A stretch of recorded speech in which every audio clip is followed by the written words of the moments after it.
အဲ့တော့ကျွန်တော်တစ်ခုပြမယ်အဲ့တော့ကိုယ့်ရဲ့ကွန်ပျူတာမှာရှိတဲ့ screen saver ကိုလေအဲ့တော့ကိုကြိုက်တဲ့စာသားလေးထားလို့ရတယ်ဗျကျွန်တော်အခုဒီမှာဆိုလို့ရှိရင် .1 ဆိုတဲ့ဟာလေးထားထားတယ်ပေါ့နော်ဆိုတော့အဲ့ဒါလေးဘယ်လိုလုပ်လဲဆိုတာကိုအခုဗီဒီယိုလေးမှာပြောပြပေးမှာဖြစ်ပါတယ်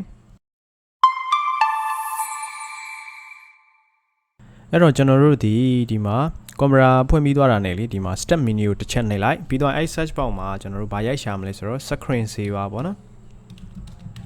screen saver လို့ရိုက်ရှာလိုက်ပါအပေါ်မှာ change screen saver တွေ့ရင်သူ့ကိုနှိပ်ပြီးသွားလို့ရှိရင်ဒီမှာပေါက်လေးပေါ်လာလိမ့်မယ်ဆိုတော့အဲ့မှာကျွန်တော်တို့ 3D tab ဆိုတဲ့ဟာလေးကိုထားပေးရမယ်ဒီမှာပဲစာပြောင်းလို့ရမှာပေါ့နော်အဲ့တော့ 3D tab ကိုထားပြီးသွားရင်ကျွန်တော်တို့ဒီမှာ preview လဲကြည့်လို့ရတယ်ပုံမှန်ဆိုတော့အဲ့မှာက Windows 10ဆိုတဲ့ဟာလေးပဲပေါ်နေလိမ့်မယ်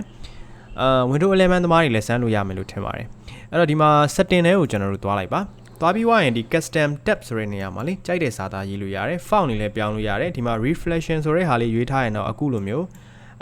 ကျွန်တော်တို့ငွေအောင်လို့ပဲခေါ်မလားပေါ့နော်ဆိုတော့ဒီလိုမျိုးပုံစံလေးရတယ်ကိုက color တွေဘာတွေပြောင်းနေလဲဆိုရင် solid color ကိုရွေးပြီးတော့ရင်ဒီမှာ custom color ကိုနှိပ်ပြီးတော့ choose color ကိုနှိပ်ကိုကြိုက်တဲ့ color ကိုလည်းထားပေးလို့ရပါတယ်ကျွန်တော်ကအဝါရောင်လေးထားကြည့်အောင်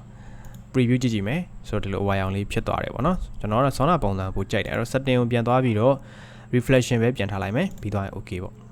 ဟုတ်ပြီနော်အဲဒီမှာကျွန်တော်အနေဟိုပါပေါ့10မိနစ်သတ်မှတ်ထားရတယ်ပေါ့အနေဆုံး10မိနစ်သတ်မှတ်ထားရတယ်ဆိုတော့သဘောကတော့ကျွန်တော်တို့ဒီကွန်ပျူတာမှာရှိတဲ့ကွန်ပျူတာဖွင့်ထားစဉ်မှာ mouse ကို10မိနစ်လောက်မထီပဲထားလိုက်လို့ရှိရင်အခုလို screen saver လေးပေါ်လာပါလိမ့်မယ် screen ကိုအနားပေးလိုက်တဲ့ဟာလေးပေါ့နော်အဲ့တော့ mouse လှုပ်လိုက်ရင်တော့ပြန်ပြောက်သွားပါလိမ့်မယ်ဟိုတခြားဟာလေးတွေလည်းပြောင်းလို့ရတယ်တခြားဟာလေးတွေကကျတော့အခုလိုမျိုးစာသားတော့မဟုတ်ဘူးပေါ့နော်ဒီမှာ bubble ဆိုလို့ရှိရင်ကျွန်တော်တို့ကိုမသုံးတဲ့အခြေအနေမှာmouse ကို10မိနစ်လောက်မထီပဲထားလိုက်လို့ရှိရင်အခုလို pose ပေါင်းလေးထွက်လာတယ်ပေါ့နော်ဆိုတော့အဲ့ဒါလေးတွေထည့်ပေးထားတာကောင်းပါတယ်ဒီမှာ mystify တို့ ribbon တို့ဒါလေးတွေလည်းသုံးလို့ရ ribbon ကတော့အမြင်လေးတွေထွက်တာပေါ့နော်အားလေးထည့်ထားပါကိုမသုံးတဲ့အခြေအနေမှာဒီဟာလေးပေါ်လာလို့ရှိရင် screen ကိုနည်းနည်းအနားပေးလိုက်တဲ့ပုံစံမျိုးလေးဖြစ်သွားလိမ့်မယ်10မိနစ်မှမဟုတ်ဘူးမိနစ်30လောက်ထားမယ်ဆိုလည်းရတယ်ပေါ့နော် okay အဲ့တော့အဆင်ပြေလောက်မယ်လို့ထင်ပါတယ်နော်ဒါလေးကြိုက်ပြီဆိုဘာလုပ်မလဲကျွန်တော် okay နှိပ်လိုက်ပါအဲ့ဒါဆိုလို့ရှိရင်10မိနစ်လောက်မောက်ကိုမထီပဲထားကြည့်အဲ့ဒါလေးပေါ်လာပါလိမ့်မယ်ဟုတ်ပြီနော်အဆင်ပြေလောက်မယ်လို့ထင်ပါတယ်အဲ့တော့ကျွန်တော်ရဲ့ YouTube channel လေးကိုလည်း subscribe မလုပ်ရသေးရင်လုပ်ပြီးတော့ပါအောင်ကျွန်တော်ရဲ့ channel မှာလည်း video တွေအများကြီးပဲတင်ထားပေးတာဖြစ်တဲ့အတွက်ကျွန်တော်နောက်ရက်ဒီမှာနောက် video တွေနဲ့တူပြန်လာခဲ့ပါမယ် Facebook မှာလည်း page ရှိတယ်နော်